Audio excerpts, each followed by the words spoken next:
we collect a lot of different things, and I like to think of myself as a very astute collector, with Jose trying desperately to catch up with me. But Jose did something last weekend that was pretty cool. And I gotta admit, if I'd seen it, I would have picked it up. I just didn't think about it. I pointed it out to one of you two guys. No. See, Yeah. he's had this thing for like at least, I think, about a calendar year, which is about as long as we've been going I there. was leafing through them. And I've never, you know what, there was always something else. And just recently, nothing popped. There were some intriguing things. And I'm not an autograph collector necessarily, but wow, one of my favorite actresses, Keira Knightley, a signed picture. Wow. Let's see it. Let's show it. Show our loyal fans. Yeah. And Earl Gurley, nice 8x10, a glossy fashion shoe probably. Nice bold signature right there, front and center. Yeah. Picked up, of course, from Retro Rare. Yeah, I have to be stealthy with you guys, so I didn't want to look at it until I saw it again, and then I said, okay, I'm going to pop on it. Yeah. 20% off. The typical Sandy discount, $60 paid Canadian, which is about 45 US, under $50 US for Keira Knightley's signature, and a beautiful 8x10 glossy. You can't go wrong. And Can't go wrong. And let's see the back of it as well. Yeah. Even came with a certificate of authenticity. Which is only as good as the paper is written on. In this case, you have to, it's collectibles that are signatures, are a minefield. You're trusting the dealer you're buying it with. In this case, Retro Rare. We trust them. We trust them, so I have no doubt. I looked at the signature. It's nice and bold and expressive. It's free flowing, so I have no doubt it's Keira Knightley. I'm gonna get this for his friend, and it's gonna go hanging in my apartment. Yeah, and of course, me, not to be outdone. I don't like letting Jose show me up, especially in the intro of our episode, because one-upsmanship coming up. Here we go. There's a one-upsmanship here, so I'm going to show you what I got signed at last year's Fan Expo. Nothing other than a lobby card by George Romero. The Master. The Master. I think it deserves a better frame. Can you see it there? Right there. That's good. Yeah. George Romero, obviously he needs no introduction. George Romero, the master of horror. Zombie anyway. Dawn of the Dead. Land of the Dead, Night of the Living Dead, and of course his masterpiece, Night of the Living Dead. So all these movies that you see coming out, now World War Z, It'd be nice if it was a real original, but it's a reprint. It's a reprint of the lobby card, but the signature is the original. Of course. Yeah, and of course I don't have a certificate of authenticity like Jose has, but what I do have is a photograph of him signing it. I know this because I'm the one that took the photographs. How do you like that? You like that? Yeah, that's pretty good provenance. If that's not provenance, I don't know what is. So yeah, a master director, a legend among horror, and the guy that started it all as far as zombie movements go. So. And one of my favorite actors is Keira Knightley. Loved her in such early movies as Love Actually and Bend It Like Becca. And of course her masterpiece, as far as I'm concerned, is Pride and Prejudice. Yeah. The definitive Jane Austen version she was in. Yeah. Classic, great movie. He's got Keira Knightley, but I got George Romero, so let's call it what it is. I win. Okay, let's get to the comic book segment where I will kick some ass. Let's go. Okay, so here we go. Actually, I was just going to mention one thing before I started. The first time I saw a George Romero show up at the Fan Expo was in 2007. And I actually thought about getting his autograph then, but I also wanted Trish Helfer, and I actually, for some reason, decided to go for Trish Helfer over George Romero. And I actually thought for a long, long time, why did I choose Trish Helfer over George Romero? And I suppose my mindset at the time was that, Battlestar Galactica at the time was the big, TV show. It had taken the sci-fi community by storm. It was doing really well. So I got Trish's autograph, and I thought, maybe I'll never get another chance to get George Romero's autograph. But, things worked out. I finally did. I finally got his autograph. So, I'm so happy to do that. So that was really cool. I got them both. So good, happy ending. Yeah. The time you chose looks over talent, we all make those kind of decisions. We all make those decisions, looks over talent, yeah. But let's start with something dark. Yeah. Special guest Mike is going dark from one of the greatest story arcs, in my opinion. I'll hold this a storyline, the Hellfire Dark Phoenix story, with any story, and that includes lots of big things like the Infinity Gauntlet, Captain America, Thanos War, the Avengers Kree Skrull War, all those ones. This for me is up there, man, and this is the issue where Phoenix becomes Dark Phoenix. Mike, Dark take it Phoenix. away. First appearance of Dark Phoenix. Yeah, Jean Grey leaves the team. yeah. Becomes Dark Phoenix. Now, as you know, Dark Phoenix, to this day, or the Hellfire Club at least, all of this is still prevalent today in the new series. Very quickly, just very simply, I mean, it's part of a fill run, but it's also a goodie. Paid a little more for it than you usually would, You got the key bump there. but I got the key bump there, but I had to pay a little extra for it. I paid in US dollars about $37.50. Wow, that's still Worth fairly about reasonable. 41 and a quarter. Now you're looking at it about 7.0, and I'm very happy with that. It's a great cover. Of course, it's John Byrne Part cover. of the John Byrne, Chris Run. Claremont Part run. of the Yeah. run, part of the run, and I'm filling the run. Wow, great book. I make me jealous. Thanks, Mike. Thanks for bringing it in. Fantastic book. Great snag. Okay, next up we got high-end Jose coming at us with another major key. Wow, Amazing Spider-Man.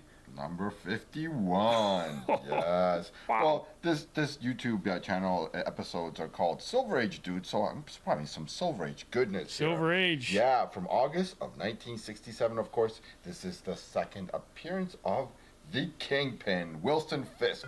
It's also his first time appearing, of course, on the cover. There he is, front and center, surrounded by his hired goons, about to lay a beatdown on good old Spidey. Yeah. Now, of course, this is a solid comic to invest in, and I'm surprised it's still somewhat pretty undervalued for a Silver Age Amazing Spider-Man key issue. With the Daredevil Netflix TV series and the Kingpin played by none other than Vincent D'Onofrio in the series, many, of course, were keen to snag up his first appearance in issue number 50. Yeah. But somehow they overlooked somewhat 51. I'm all about second appearances. Look, I've made the mistake before buying big books at low grades at VGs, and I'm stopping that. Yeah. I'd love to have a number issue 50 in a mid grade, like around 657, but that's a $450, $500 US Yeah. book. It's twice my high limit for me. So what are you gonna do? You do the next best thing. You get a second appearance in the highest grade you can get. So of course there are a few reasons that I decided on this comic. The first is that I'm a big fan of Spider-Man ever since I bought that first Spidey comic when I was a kid. I've been hooked on the character. Second reason I bought this is, of course, legendary artist John Romita Sr. That's his cover right there. It's probably not the best cover he's ever done, but it does feature Wilson Fisk, the kingpin of crime himself, on his very first cover. Front and center, there. Great reason. Yeah. Now, the final reason is that it's a good investment comic. This comic has been on my radar for a long time, but there were always other comics to be had. So I put this one on the back burner for a while. Okay, and now it seems I do that a lot sometimes, but it wasn't until news that that the Kingpin was going to be a big baddie in the Netflix Daredevil series that I had to get serious about adding this to my collection. The comic book realm spreads on this one at 6.5, 7, 7.58, at 9 are 200, 275, 350, 425, and 475. Somewhat reasonable. I tend to agree with them. I started with the 6.5 because that's what I grade this book at. Yeah. At that, I paid exactly what the comic book realm says I should pay for it. It's a great addition to my comic book collection. I'm glad I finally can cross this one off the list. Yeah, that's a fantastic book, and for those of us, obviously, just to reiterate a bit here, if you can't afford the first appearance of Kingpin, which is Amazing Spider-Man number 50, With that classic Romita Yeah. cover, him giving up, no more Spider-Man, walking away in his civilian clothes. if you can't get that, why not go for 51? Yeah. It's still a major key, Second Kingpin, right? First Kingpin on the second. cover. and as Jose said, it's not. It's not really overly priced. I mean, I would say it's the comic book community probably isn't I think pricing it fairly they're right first now. appearance conscious, and like you can get Yeah, it's steeper getting crazy discounts. with I mean, when you first think about it, an early appearance of any major villain, and the Kingpin of crime is a major villain across Major different- villain, yeah. Spider-Man, Daredevil, as well as various other Marvel characters. So to have his second appearance and his very first appearance on a cover is a major coup for me. Well, that's fantastic, Jose. Thanks for bringing it in. And as usual, I'm jealous. You bastard. I got to pick this up eventually. I don't like the idea. I want it too. Jose's getting a lot. He's getting really ahead of me, and I'm really going to have to start doing something about that. Well, Silver Age Dude is supplying the Silver Age goodness. Somebody has to, right? Oh, wow. Now, talk about one-upsmanship. I bring in 51, and Eagle-Eyed Mike here does me two better and snags a 49. Under 50, the issue before first Kingpin. Wow, great cover with Kraven the Hunter and the Vulture. Actually, the Vulture's recently been cast in the new movie. Michael Keaton is going to be playing him. Nice snag, Oog. I didn't know that. Yes. Weird. Yeah. Wow. You want silver goodness, man? You think you're the only one who get goodness, man? Come on, man. Oh, wow. Yeah. Way to one-up me there, Mike. Yeah. Now, from our favorite guy, who do you think I got this from? R. favorite Retro Rare. Retro Rare. There you go. Happy New Year, Sandy. Happy New Year's to you. I was seeking another book, but he's not going to let me deal without selling me a couple of books first, and this was one of them, and a great deal at that. Now, I gave it a 5.6 at the first glance, but looking at it closely at the cover, when you I think it's about a VG fine, about a 5. A 5 out of 10. when you turn the cover, you can see there's a few issues, but I'm still very Nothing happy that with would mar it completely from its eye appeal, and that's a very nice looking cover. Love those Action Romita covers. It's just, it's worth $76 US. I paid 60 Canadian So you for got that. basically 40% discount. It's about $100 Canadian dollar book, and you paid about $60. He treats us well. Yeah, He does, man. I mean, Treats us well. And I love how it looks in the Mylar. It really pops, eh? Oh, it really pops. I think I had to rebag that one. And it's beautiful inside and out. All the issue is on the cover. Again, one of those difficult books that dealers can't sell because all the issue on the cover. The book inside is just beautiful. I'm very happy to have it. Yeah. you keep adding to that Amazing Spider-Man. This is now your second under 50. You picked up that 36 Ditko one, and now you got a 49 a Romita one. Wow, way to go. They're adding up. Again, if you're a new viewer, you would know my challenge for Fantastic Four, Amazing Spider-Man, X-Men, mostly under 100. But when you get X-Men, under 50, 143 and under. But when you get under, Well, when you're under 50, it starts to get really pricey. start That's getting serious. Yeah. so when you see a deal, you take it. You take it. Yeah. fantastic book, Mike. Thanks for bringing it in. Okay, Mike, you're really starting to piss me off with these X-Men here, man. You're really getting, I mean, by now you're way ahead of me on this one, and now you've come in with this really nice copy of X-Men number 68, so I'm going to have to do something about that. Well, I got guys at the door, but filling in the run for the X-Men. Well, you certainly are filling in the run, that's for sure. I've got the list on my phone. It's easier to have what I have on my phone than what I don't have. So just running through and seeing what has a nice cover in the shape I want. This was $25. This was at the Comic-Con there at the hotel. Okay, so it's the most recent one, Yeah, the most recent one. And for $25, I said that's got to be a deal. It's got to be, and sure enough, it is. Because if you price that out, it's a hell of a lot larger than that. Mm-hmm. And this is, of course, from 71. Yeah. February 71. February 71, and it's Kirby cover, of course. Love the Kirby covers. And Jose's probably going to add a little more to what he knows. His knowledge to like it. I said, my first book had the 2001 Kirby cover, another Kirby cover here. Of course, the things to mention about this book, number 16-8, now we're into the reprints. Mm-hmm. And this is, of course, the reprints had, why they're collectible still, and premium is paid for them. Yeah. It's because you got new covers. So like I said, I mean, you can Yeah. have two covers of the same issue. And of course, this is a reprint of X-Men number 14, which introduces Dr. Bolivar Trask. In Days of Future Past, that's played by the actor from Game of Thrones, the little midget guy there. Yeah. Yeah, so he creates the Sentinel. So of course, that's the other big thing. Of course, the big thing about this issue, that 14 was the birth or the first appearance of the Sentinels in the X-Men saga. So of course, if you can't afford the number 14 in a good or even low grade, what's your alternative? buy the reprint, 68. Cool. $25, of course, is a steal. I mean, like I Steal, said, it's yeah. a nice, good condition book. I mean, an X-Men 14 in high grade, you're talking thousands. So, I mean, this is your option, like I said, for people who are on a budget, which includes most of us. It's a pretty good book to pick up. Yeah, and honestly, I didn't know that the Sentinel's first appearance was X-Men number 14. I had no idea it went back that early. Oh, yeah. Like I said, most of the big ones introduced in the first year or two for Yeah. the X-Men. Like I said, you get those. So keep in mind, like I said, the reprint started in the early 60s. I can't remember, 64 maybe, something like that. So we had a few years, and like I said, by the mid 20s, 30s, like I said, you'd gotten most of the major appearances out of the way. Mike, I'm sorry, dude. You're not getting this book out of there tonight. This book is staying with me. No, I told you. I was outside the door. Good luck. You magnificent luck. bastard, you. Cool, Fuck. great book, Mike. Great See book. what's next. And guys, this is gonna be a short one tonight. So if you got a date or something, we're not gonna keep you from it. In fact, this is probably gonna be one of the shortest episodes we've done in quite a long time. I'm not gonna show any books tonight. Just leave it to Mike and Jose, who are doing an absolutely fantastic job. And for the last book of the evening, we've got Fantastic Four, number 44. My God, look at the price tag on that.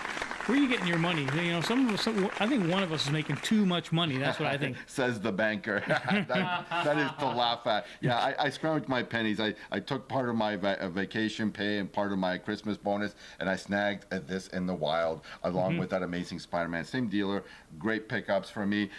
It's a rationalization, but I said to myself, you know what? I didn't go to December Con. I didn't go to the Toronto Comic Book Show boxing one. One, I couldn't afford one, and the other one I was working. So Yeah. I treated myself, and I spent obviously over $500. But this is from November 1965, the first appearance of Gorgon. Nice. Yes, one of the Inhumans. This book has also got Joe Sinnott, that great inker, a big name, beginning inking for this series on the Fantastic Four, inking the great Jack Kirby. Yeah, I'm recommending this bad boy as this is the second Inhumans character that the Fantastic Four meets before they formally meet the Inhumans in the very next issue, number 45. Now, in high grade and near mint, that kind of book is a $3,000 US book, first Inhumans as a team. So you can see, but this, of course, at a bargain, or a relatively speaking bargain for a tenth of the price, for $300 Canadian, you can pick up the first appearance of the Inhuman